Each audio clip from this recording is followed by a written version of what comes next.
Olá pessoal, bom dia, boa tarde, boa noite a todos. A decisão que eu separei para falar com os senhores hoje é da maior relevância. Ela versa sobre um embargo de divergência julgado pela Corte Especial do STJ a respeito da impenhorabilidade do salário do devedor. Trata-se, como eu lhes disse, dos embargos de divergência no recurso especial 1.874.222, o EDIV no RESP 1874222. Como de costume, os senhores vão encontrar a referência completa desse julgado, assim como a disponibilização da ementa na descrição desse vídeo. O que nós tivemos, muito simplesmente, do ponto de vista fático, na origem? Tivemos o ajuizamento de uma execução por título extrajudicial. O credor pediu a penhora de 30% do salário do devedor, o que foi indeferido pelo juiz. O exequente credor interpôs agravo de instrumento. O tribunal manteve a decisão de negativa de penhora e a questão chegou até o STJ para apreciar.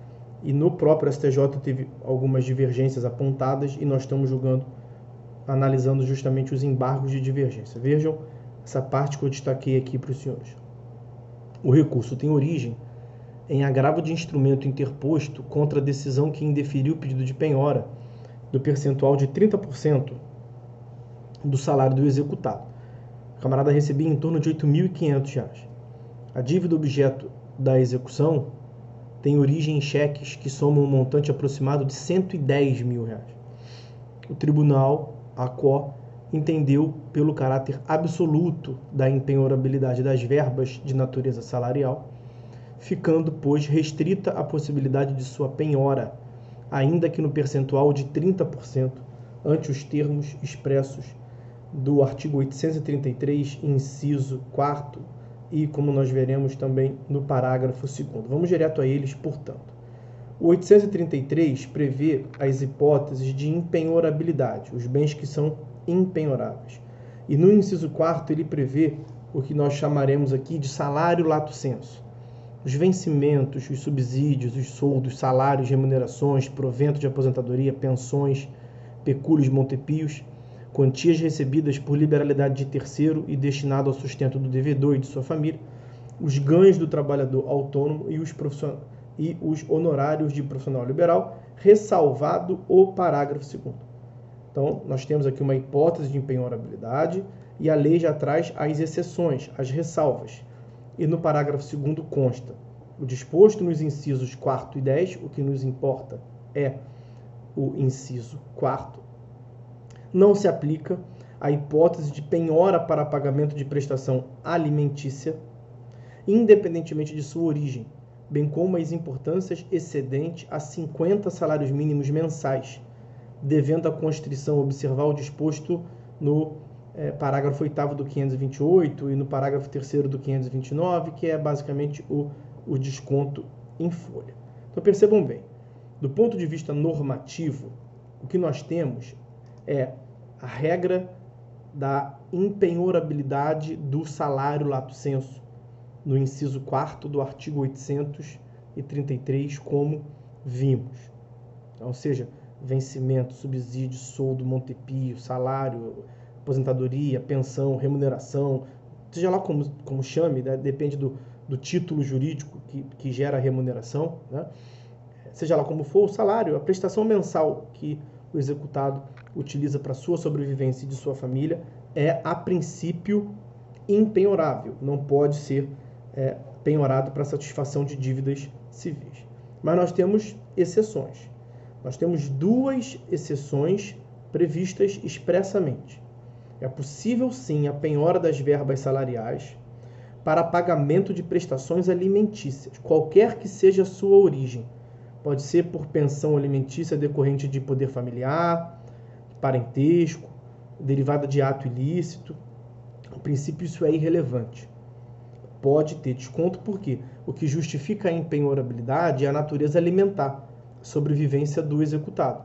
Só que quando você opõe Natureza alimentar versus natureza alimentar, quer dizer, se a natureza alimentar do exequente, do crédito, se o crédito exequendo também tem natureza alimentar, você quebra a proteção da impenhorabilidade decorrente de natureza alimentar. Essa é a primeira parte do parágrafo 2º do 833. E nós temos uma segunda exceção. É possível a penhora sobre o montante que exceder a 50 salários mínimos. Então, nessas remunerações, nessas prestações mensais que o devedor recebe, se ultrapassar 50 salários mínimos, o que exceder a 50 salários mínimos é possível de se realizar a penhora. O que nós temos nesse julgado que estamos a analisar agora, o EDIV 1874-222, é que o STJ fixou uma exceção implícita. O STJ afirmou que é permitida a penhora para satisfação de dívida de natureza não alimentar, porque na alimentar não tem dúvida, de natureza não alimentar, desde que a quantia bloqueada se revele razoável em relação à remuneração recebida pelo executado, não afrontando a dignidade ou a subsistência do devedor e de sua família. O STJ apresentou alguns argumentos principais para a construção desse entendimento. Um dos argumentos é que o credor tem direito à tutela jurisdicional efetiva. E também temos que considerar a dignidade do credor. Então, quer dizer, uma interpretação à luz da Constituição Federal, preocupada com o atendimento, com a ponderação das garantias fundamentais em jogo, não se pode permitir a supressão injustificada de qualquer direito fundamental, de qualquer garantia fundamental. A impenhorabilidade de salários, lato sensu, tem por fundamento a proteção da dignidade do devedor, a manutenção do mínimo existencial e um padrão de vida digno pelo devedor e de sua família. Mas o credor também tem direito a algumas garantias fundamentais. Também tem direito à sua própria dignidade e de sua família, e tem direito a receber uma tutela jurisdicional efetiva. Uma das máximas da execução, dos princípios da execução, é o princípio da máxima efetividade da execução. A execução deve ser apta a entregar ao credor tudo aquilo que ele tem direito. Então, em um juízo de ponderação entre princípios constitucionais simultaneamente incidentes na hipótese, há de ser solucionada à luz da dignidade da pessoa humana, que resguarda tanto o devedor quanto o credor, mediante a utilização de técnicas de razoabilidade e proporcionalidade. Então, a resolução dessa controvérsia vai ser sempre analisada casuisticamente.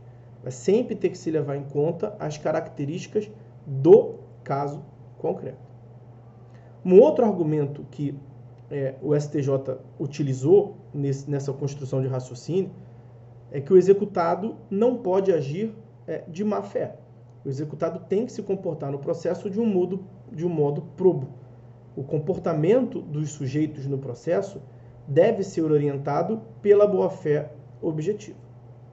Quer dizer, embora o executado tenha o direito de não sofrer atos executivos que importem violação à sua dignidade e de sua família, não é lícito ao executado abusar dessa diretriz com o fim de impedir injustificadamente a efetivação do direito material, em geral de crédito, do exequente.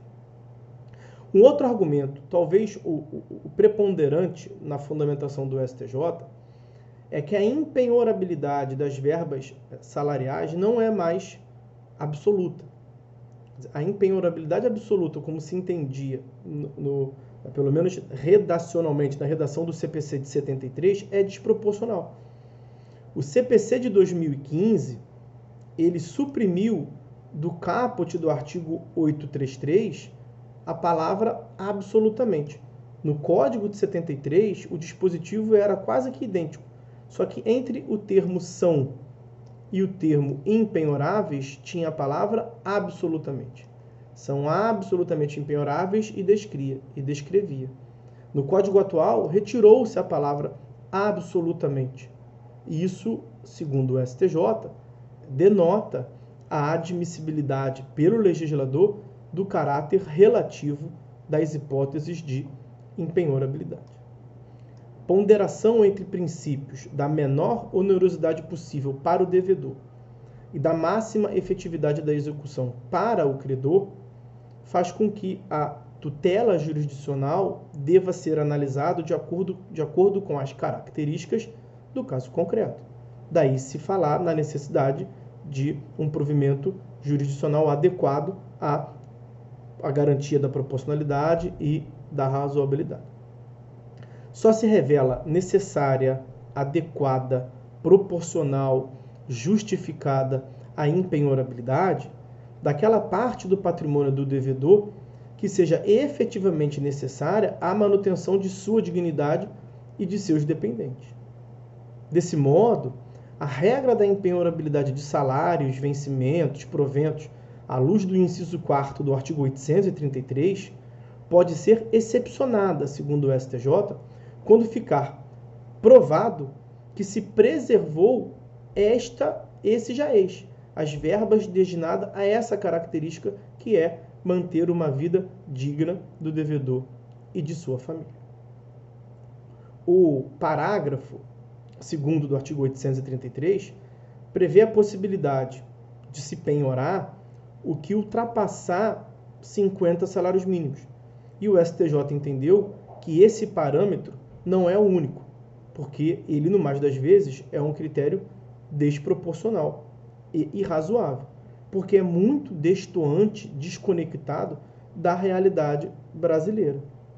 Então, isso acabaria com que o parágrafo 2º do 833, essa exceção à impenhorabilidade, fosse praticamente inócuo o dispositivo, porque não traduz o verdadeiro escopo da impenhorabilidade relacionada ao sustento do devedor.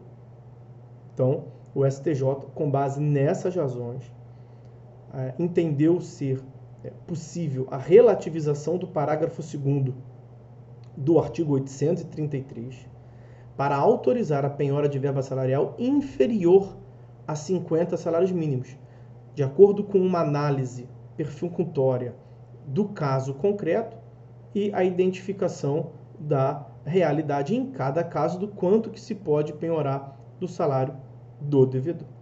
Então, a conclusão, esse caso, acho que me parece que vale a pena a leitura da ementa por completo, que eu passo a fazer nesse momento.